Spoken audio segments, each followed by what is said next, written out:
আসসালামু আলাইকুম। BD Times 24.net সংবাদে স্বাগতম। মুন্সিগঞ্জে জাতীয় নাগরিক কমিটির মতবিনিময় সভা অনুষ্ঠিত হয়েছে।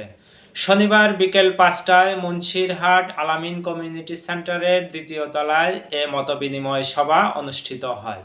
উক্ত মতবিনিময় সভায় উপস্থিত ছিলেন কেন্দ্রীয় কমিটির সদস্য রাকিব হোসেন, মোহাম্মদ সাদ্দাম হোসেন, মোহাম্মদ রাসেল আহমেদ, ফারজানা আক্তার, আব্দুল আলিম, সোহেল আহমেদ, শাহনাজ আশরাফ, মারুফ হোসেন মন্টি, আলী নওয়াজ, আল মাহবুব রনি, ছাত্র প্রতিনিধি জাকারিয়া সাদ ও নূরে আলম।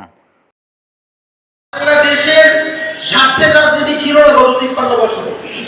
বাংলাদেশের পক্ষে বাংলাদেশের এই কথা বলা দ্বারা কোনো ভাবে মোটিভেটেড ছিল এবং কোনো ভাবে প্রভাবিত ছিল। এই জন্য বাংলাদেশ পন্থী রাজনীতি বাংলাদেশের দাঁড়াইতে পারবে। বাংলাদেশ পন্থী রাজনীতি বাংলাদেশে দাঁড় করানোর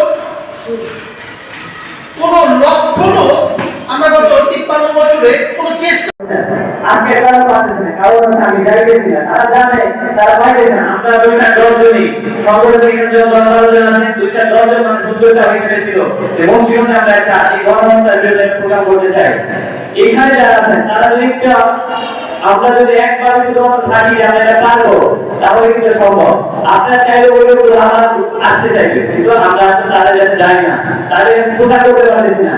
এই জন্য আগামী বাংলাদেশে আমরা শুধু কোনো দলের আমি আশা করবো কোনো দলের মানুষ ইন্ডিয়ার বাইরে শুধু রাজনীতির জন্য বাইরে যেতে হবে না। এমপি করুক, জামাত করুক, গণবিজ্ঞান করুক, জাতীয় নাগরিক কমিটি করুক, সে যখন সিস্টেমটা ভালো থাকবে